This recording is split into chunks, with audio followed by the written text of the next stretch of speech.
À un moment, il faut dire non. Et quand il faut dire non, vous devez savoir que vous devez agir. Peu importe ce que les gens vont dire, vous devez agir.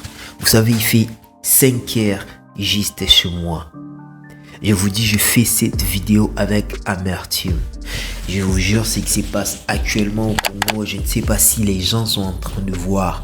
Mais pour moi, je dirais que les Congolais ne comprennent pas en fait la blessure qu'ils ont. Puisque moi, ce qui se passe au Congo, je n'ai même plus envie de poster. Puisque ça me fait tellement mal. Parce que quand je vois des artistes qui ont plus de viewers que moi, quand je vois des joueurs qui ont plus de viewers que moi, on m'a dit que la FECOFA a décidé de ne pas autoriser à la République démocratique du Congo de porter le brassard noir pour dénoncer ce qui se passe à l'est de son pays.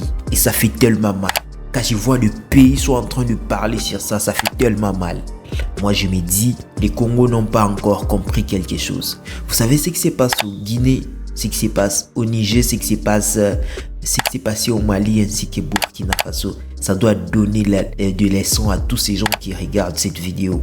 Les Congolais sont en train toujours de danser, chanter tout partout dans les rues congolaises.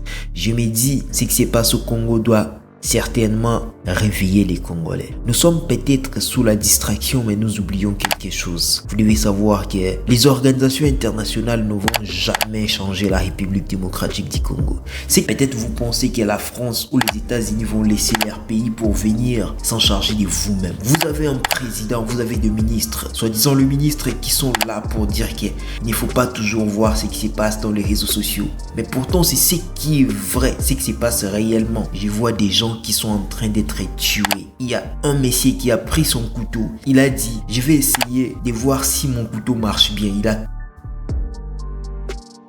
Il a coupé un bébé à dés, imaginez-vous. Et ça fait tellement mal au cœur. Et moi je dirais aux Congolais, il est temps que vous puissiez agir. C'est plus le temps de dire que non, on va attendre. Si l'organisation internationale ne vous attend pas, quittez l'organisation internationale. Si l'organisation africaine ne vous attend pas, quittez l'organisation africaine. Vous savez ce qui se passe au Burkina, c'était quoi? Il y avait des djihadistes, il y avait des terroristes partout. Ils ont créé l'organisation africaine pour le pays ouest africain. Qu'est-ce qu'ils font? Le président Burkina, Ibrahim Traoré, a dit, Niat, on va quitter cette organisation. Vous savez ce qui s'est passé quoi? Les Français sont là, ils sont en train d'observer. Les Américains sont en train d'observer. Et tous sont là, en train d'observer. Et vous savez, ils ont dit, mais vous êtes là, toujours en train d'observer. L'organisation africaine même est là pour observer. Ce que nous allons faire, on va quitter l'organisation. On va créer l'AES. Moi, je propose à la République démocratique du Congo, si possible, vous pouvez même adhérer dans l'AES. Ou encore créer votre organisation qui serait prête à se battre avec toutes ces organisations-là. La France ne va jamais accepter de vendre les armes à la RDC. L'Amérique ne va jamais accepter de vendre les armes à la RDC. S'ils vont vendre des armes, vous devez savoir que ce sont des petites armes. Il est temps que la RDC, le digne fils de la RDC puisse se battre pour leur liberté. Quand je parle de génocide, je ne sais pas si vous comprenez c'est quoi. Allez taper sur Google les génocides qui se passent partout dans le monde et vous aurez l'idée de ce qui se passe en RDC. Quand on parle de la guerre en Europe, en Amérique, vous savez, c'est bien bon.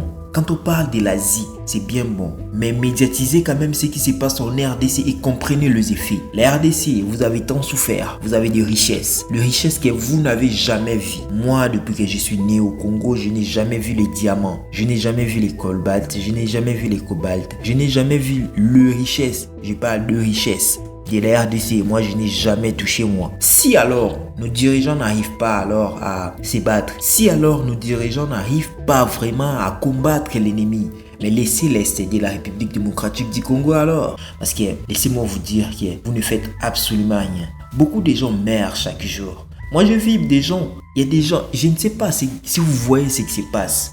Ça fait tellement mal. Et si on n'en parle pas, grave encore, même si on en parle, les gens ne vont jamais comprendre ce qui se passe en RDC. Peu importe vous en parlez ou non, vous devez savoir que vous devez agir. c'est de quitter les organisations parce que ces organisations ne font rien. Ils ne font rien. Ils sont là juste pour se masquer. Ils sont là pour leurs intérêts. La République démocratique du Congo, vous n'avez pas besoin des organisations pour vivre mieux dans votre pays. C'est un pays riche en sous-sol. Vous ne pouvez pas attendre les organisations internationales ou nationales pour vous aider. Vous pouvez vivre avec ce que vous avez. On ne peut pas vous prêter de l'argent, vous allez vivre mieux. Je vois ça avec le Burkina Faso ainsi que la Guinée. Je vois ça avec le Niger. On les a coupés des aides. Ils sont là en train de marcher, de travailler et de bosser. Ils ont même beaucoup de revenus qu'ils ont gagnés sans pour autant avoir des aides. Ce qui fait que la RDC, vous n'avez pas besoin des gens pour que vous puissiez vous améliorer. Je parle en tant que digne fils africain dont je veux la réussite des pays africains. Je vous jure, je fais autant d'années aujourd'hui hors du pays. Je vous dis, je connais le pays arabe, je connais le pays européen. Ils sont en train de garder leur pays. Ils savent ce qu'ils sont en train de faire. Les organisations internationales ne feront rien pour vous. Il est temps de vous réveiller. Arrêtez de poster partout. Arrêtez de le dire partout. Ce n'est plus le temps. Vous devez agir. Quittez les organisations. Vous devez agir. Mettez loin tous ces gens qui sont en train d'arracher les âmes des peuples congolais.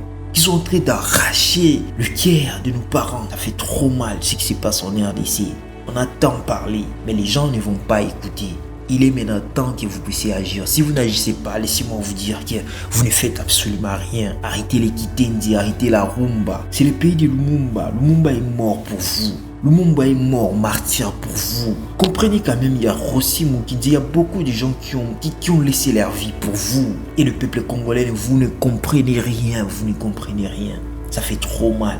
On va toujours parler et rien ne va se passer. C'est un peuple tellement pauvre. Ils ont tellement la richesse, ces pays-là. J'envie tellement la RDC. Si j'étais certainement le président de la RDC, je ne sais pas, je n'allais écouter personne, moi. Je m'en fous de ce que les gens vont dire. Mais ce qui se passe en RDC doit interpeller les gens. Et si vous ne vous interpellez pas, laissez-moi vous dire que la RDC va changer leur façon de travailler. Et la RDC est prêt à négocier avec les Asiatiques. C'est que vous oubliez, l'organisation internationale, la RDC peut changer des choses en moins coup d'œil. C'est juste que les dirigeants congolais ne comprennent rien. Et moi, je vais vous dire, le dirigeant congolais, si vous ne comprenez rien, laissez-moi vous dire que vous avez le pouvoir de tout. Vous avez le pouvoir de tout changer. À l'ère actuelle dont je vous dis, vous pouvez tout arrêter. Vous pouvez changer les organisations. Vous pouvez tout changer. Cette vidéo, je l'ai fait à 5h du matin. Et je vais les publier pour montrer aux gens ce qui se passe. Ça fait mal de voir ce qui se passe au Congo. C'est que votre frère Gypsy Bébé, que nous combattons pour la réussite africaine. Nous sommes des panafricanistes et nous resterons toujours pas panafricanistes. Nous sommes des diasporas et nous les resterons toujours. Je parlerai et je montrerai ma face pour les Africains. Je parlerai et je montrerai mon visage pour l'Afrique. Et je resterai fier d'être africain. J'aime la peau noire que j'ai. Ingeta, mon père.